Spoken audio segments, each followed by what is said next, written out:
rolê com Ravnica? Por que Ravnica é tão especial a ponto do livro levar o nome desse plano em especial? Olha, assim, eu acho que da parte do game design, né, falando total da minha cabeça... Certo, lógico. No jogo em si não tem grande importância, né? Assim, é importante, mas é tão importante quanto a edição atual, quanto atualmente é o Zendikar Rising, né? O que acontece, que eu vejo, é que é um plano que era, né, nessa ocasião, um pouquinho diferente do padrão de D&D, e que era fácil das pessoas digerirem. Que a ideia de Ravnica é que ele é um plano gigantesco, que todo plano compreende essa cidade. E o que a gente vê ali nas cartas e na história é só um pedacinho, que é o 10º distrito. Mas ele, se for andando, né, digamos assim, você vai parando quase infinitamente.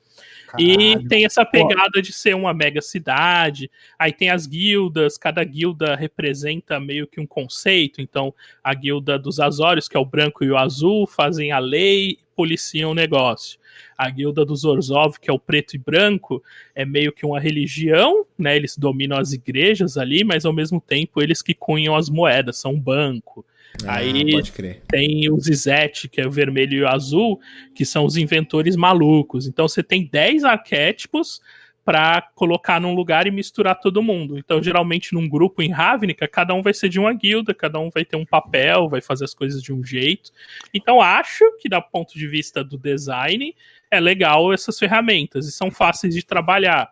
Talvez ir para Kamigawa de início fosse mais difícil, porque aí você está lidando com todo um plano, com outros conceitos diferentes, né, do ocidental, ou ir para um plano muito viajado, assim, tipo Firexia, que tem corrupção, tem um monte de coisa. Então acho que mais por isso. É um set no Magic, né, falando do jogo, é um set que os jogadores gostam bastante, tanto pelas cartas que saíram nas várias vezes que visitou Ravnica, né, nas edições, quanto por esse lance das guildas, tanto que até hoje, como o Branco falou, eu jogo de Orzhov. Por que ele joga de Orzhov? Porque ele joga com deck preto e branco, que pode não ter nada a ver com Ravnica nem com guilda, mas só a ideia do preto e branco é Orzhov, então a gente já identifica. Então essas pequenas coisas talvez tenham levado a eles começarem com esse.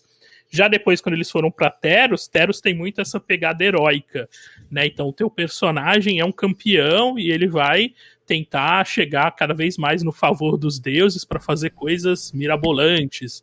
Então acho que é uma pegada muito legal também para o RPG, né? Para você começar ali numa jornada cujo objetivo final é, sei lá, se tornar um deus, talvez, porque na história isso já aconteceu, Xenagos se tornou uma divindade, e aí você tem os campeões, né, Elspeth, Daxos, essa coisa de protagonismo que acho que no RPG fica bem legal. Então, talvez mais por uma decisão de design, mais do que a importância da história no multiverso, né?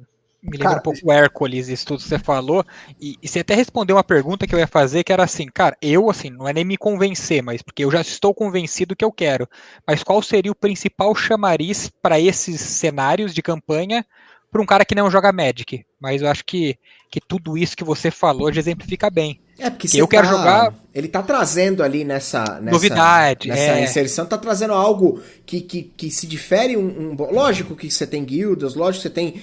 Mas independente disso, se difere bastante. A forma como é colocado, né? Da apresentação que é feita nesse cenário, de uma apresentação padrão lá de Forgotten Realms, de sei lá, de Ravenloft, sei lá, de qualquer outra dessas coisas que já são muito batidas e que estão aí há muito tempo. Lu, você ia falar um negócio, nós interrompemos. Diga lá o que você ia dizer. Não, eu já tinha lido sobre Ravnica, mas o Wagner falando deu pra ter uma dimensão da parada.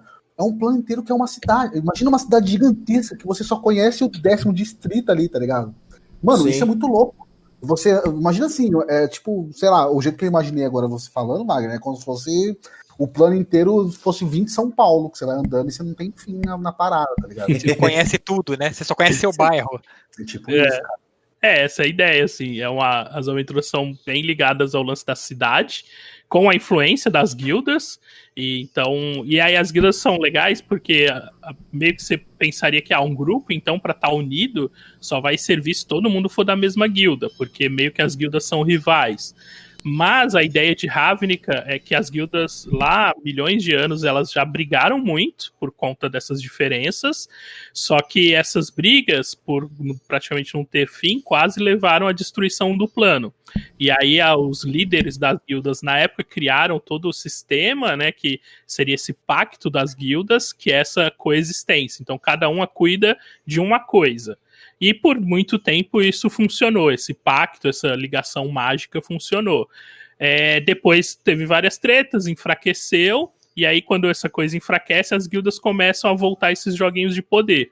Então, na versão ali do Guia das Guildas, o Jace, ele é a encarnação desse pacto. Então, a palavra dele é lei em Ravnica. Então ele conseguiria resolver qualquer problema. Se duas guildas estão brigando, ele vai lá e fala, então a fala dele é a lei e aquilo vai se concretizar.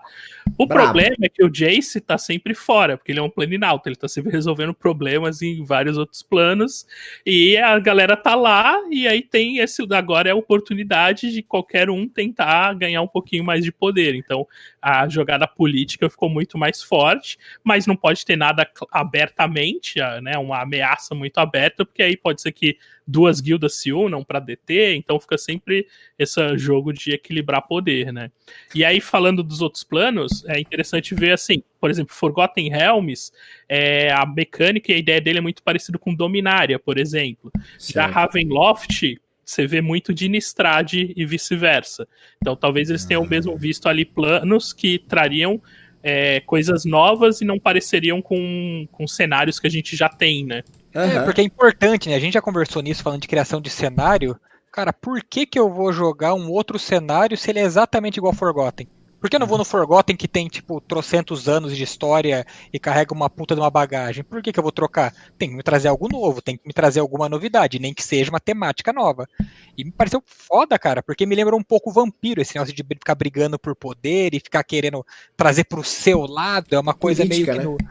No Vampiro a Máscara tinha muito isso. Não, eu quero trazer um pouco mais de influência aqui pros Ravens, pros Ventrue, que era o rei disso, né? No Tremere, achei bem interessante, quero muito jogar.